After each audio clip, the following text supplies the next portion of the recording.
سرے محفل جو بولوں تو دنیا کو کھٹکتا ہوں، سرے محفل جو بولوں تو دنیا کو کھٹکتا ہوں، رہوں میں چپ تو اندر کی بغاوت مار دیتی ہے۔ السلام علیکم، مجھے کہتے ہیں مقبول جعفر۔ ناظرین، آج کے پروگرام میں ہم بات کریں گے، ایک آرگنائزیشن ہے، نان پروفٹ آرگنائزیشن اسے کہا جا رہا ہے، جو یہ کلیم کرتی ہے کہ اس کا مقصد بلوچستان کا اچھا امیج پیش کرنا ہے۔ اچھی بات ہے، ہم بھی چاہتے ہیں کہ بلوچستان سے ہمیشہ غم کی خبریں نہیں جانی چاہیے، اچھائی کی خبریں جانی چاہیے، لیکن کیا کریں، جب ہوئی غم، میں اس کو غم کو خوشی کیسے کہہ سکتا ہوں؟ یا تو ٹھیک ہے کہ میرا مقصد ہی یہ ہو کہ میں نے کسی کا دکھ بھی خوشی بنا کر پیش کرنا ہے تو ایک الگ بات ہے، ورنہ بلوچستان کے باسیوں کا مقدر ہی بدقسمتی سے، حالانکہ ہم چاہتے ہیں، ہم بھی انسان ہیں، ہماری بھی خواہشات ہیں کہ ہم بھی خوش رہیں، ہمارے لوگ بھی خوش رہیں جیسے باقی دنیا ہے، باقی صوبوں کے لوگ ہیں، لیکن بدقسمتی سے ہماری یہ کوشش ہر وقت ناکام رہتی ہے اور ہمیں یہ خوشیاں اس طرح ہمارے نصیب میں نہیں آ پاتی۔ یہ آرگنائزیشن ایسا کام کر رہی ہے۔ جو آج پروگرام کا کرنے کا مقصد تھا وہ یہ تھا کہ یہ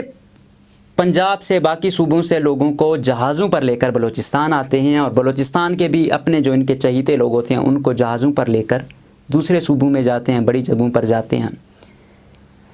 تو لاکھوں کے خرچہ آتا ہے۔ حالانکہ میں 2-3 چینلوں میں کام کرتا ہوں اور الحمدللہ بڑے اچھے پیکیج مجھے ملتا ہے، لیکن میں اگر 2 دفعہ بائی ایئر کہیں جاؤں تو میرا بجٹ ہل جاتا ہے، میں حیران ہوتا ہوں میں اپنا مہینہ کیسے گزاروں گا۔ لیکن یہ لوگ سینکڑوں کی تعداد میں لوگوں کو لے کے جاتے ہیں، تو کس طرح یہ بجٹ اتنا مینیج ہو جاتا ہے؟ پھر ان کو مہنگے ریسٹورنٹس میں رہائش ان کی رکھنا، پھر ان کو بڑی امپورٹنٹ جگہوں پر لے کے جانا، پھر ان کی فوڈ، پھر ان کی ٹریولنگ، یہ کروڑوں میں گیم چلی جاتی ہے۔ کہاں سے یہ پیسہ آ رہا ہے؟ یہ بڑا اہم سوال ہے، یہ سوچنا ہوگا کہ اس میں کہاں سے آ رہا ہے، کیونکہ جو کہا جا رہا ہے سینیٹر انوار الحق کاکڑ صاحب اس کے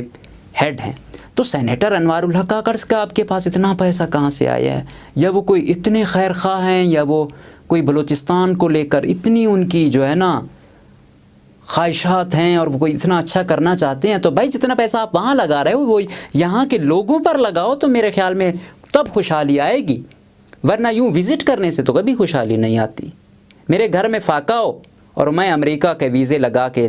گیا ہوا ہوں تو وہ تو مجھ پر الٹا برڈن ہے، تو بھائی یہ تو نہیں ہوتا۔ اور دوسری بات کہی، اب جب یہ آیا کرونا کا سیزن ہے، یہاں کے غریب لوگ ہیں، کچھ مل نہیں رہا، حکومت پی ڈی ایم نے اپنے لوگوں کو نوازا ہے، تو وہاں پر ہم امید کر رہے تھے کہ بھائی صاحب بلوچستان ہے تو بھائی اتنا وہ ہے، خیر خواہ ہے بلوچستان کی، اب تو بلوچستان میں کوئی بھوکا نہیں سوئے گا، راشنوں کے باقی صوبوں میں ہوں یا نہ ہوں، یہاں بھائی صاحب بلوچستان ہے جو ہر ایک کو راشن دے گی، اور ان کے پاس تو ماشاءاللہ اللہ نے بہت۔ تو ہم بات کر رہے تھے بھائی صاحب بلوچستان کی کہ کہاں سے آ رہا ہے اتنا پیسہ، اور یہ اس پر انویسٹ ہونا چاہیے تھا۔ اب کرونا کے دن تھے تو ہم نے یہی سوچا تھا کہ یہ دیں گے،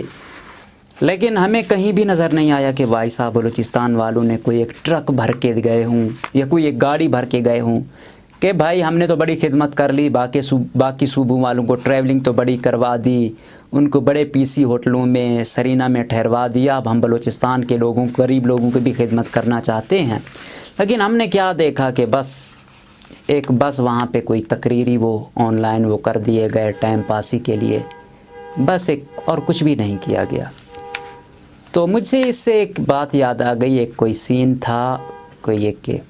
ڈاکومنٹری تھی غالباً یا کوئی ڈرامہ تھا، اس میں وہ کہتا ہے کہ اس میں ایک شخص ہوتا ہے جو جس کو بھی تکلیف ہوتی ہے وہ پیش ہوتا ہے، آگے ہوتا ہے، لیکن ایک دن اس کی بیٹی بیمار ہو جاتی ہے تو وہ نظر ہی نہیں آتا، نہ اس کو وہ سیریس لیتا ہے۔ تو اس کی جو بیگم صاحبہ ہیں وہ ان کو کہتی ہیں کہ تم سے بڑا کوئی منافق نہیں ہے، ہر ایک کے مسئلے میں آپ ہو گئے ہو، جب آپ کا اپنا مسئلہ تھا تو آپ سے ادھر آئے ہی نہیں ہو، اس کو آپ نے سیریس لیا ہی نہیں ہے۔ تو اب میں اس کو ریلیٹ کر دیتا ہوں کہ بھائی صاحب بلوچستان کو امیج بلڈنگ کا تو بڑا خیال ہے، دوسرے لوگوں کو تو یہاں بڑا لاتی ہے، یہاں کے غریبوں کا تو اسے خیال ہی نہیں ہے۔ اب سوال یہ، امیج ایسے انسانوں سے ہی ٹھیک ہو سکتا ہے نا؟ انسانوں کو خوشحال کرو، بلوچستان کا امیج ٹھیک ہے، انسان یہاں کا